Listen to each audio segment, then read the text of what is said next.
প্রধানমন্ত্রীর নির্দেশে এই বছর সেই ইফতার মাহফিলগুলো বন্ধ করে দেওয়া হয়েছে। তাহলে এটা মুসলমানদের দল আওয়ামী লীগ, এটা কি বলার সুযোগ আছে? এটা বলা যায়? বাতিল যত শক্তিশালী হোক না কেন এ দেশ থেকে পালাতে বাধ্য হবে, কোনো সন্দেহ নেই।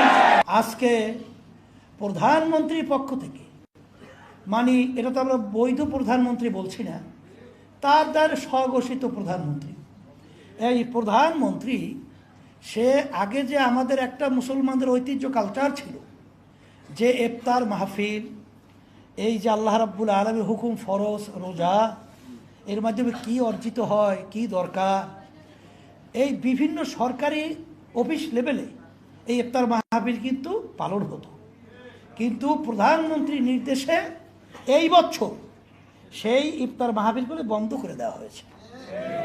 আজকে আপনারা লক্ষ্য করেছেন আওয়ামী লীগ তারা মুসলমানের দল দাবি করে, কিন্তু দুঃখ সহকারে বলতে হয় যে আজকে দুর্গা পূজার ব্যাপারে, হিন্দুদের বিভিন্ন ধর্মীয় উৎসব পালনের ব্যাপারে সেখানে প্রধানমন্ত্রী থেকে এবং তাদের দলীয় লোকদের থেকে সেটা উদযাপনের ব্যাপারে কত ধরনের মানে তাকিদ বলেন, উৎসাহ দেওয়ার ব্যাপারে আলোচনা করে শেষ নাই।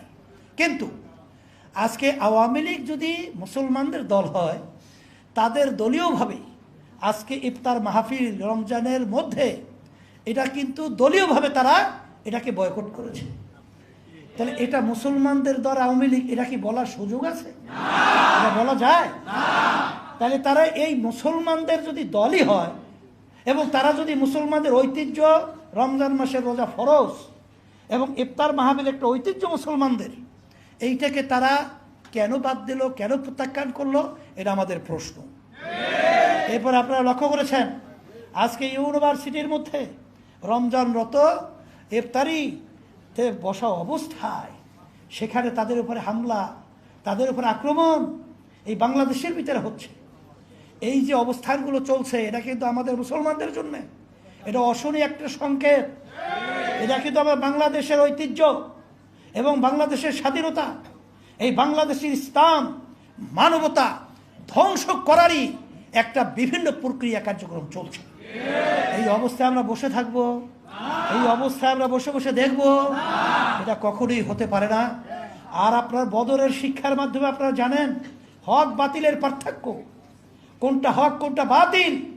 হকের পক্ষে, বাতিলের বিরুদ্ধে 314 জন সাহাবা, শক্তি ছিল কম, অস্ত্রশস্ত্র নাই, সেই অবস্থায়ও এত বড় বাতিল, এত বড় শক্তিশালী, তাদের বিরুদ্ধে আল্লাহর রেজামন্দি নিয়ে, আল্লাহর ভয় ভিতরে পয়দা করে আল্লাহর হাবিবের নির্দেশ মেনে যখন ঝাঁপিয়ে পড়ছিল, এত বড় শক্তি তাদের সামনে সব নাস্ত নাবুদ হয়ে গেছিল।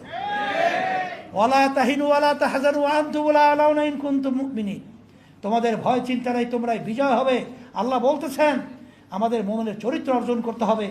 এই রমজান মাসে এই ইফতার মাহফিলের পূর্বে আমি আমার ভাইদেরকে, আমরা অনুরোধ করব আল্লাহর ভয় আমরা ভিতরে পয়দা করি এবং ইসলাম, দেশ, মানবতা রক্ষার জন্যে আমরা সবাই ঐক্যবদ্ধ হই।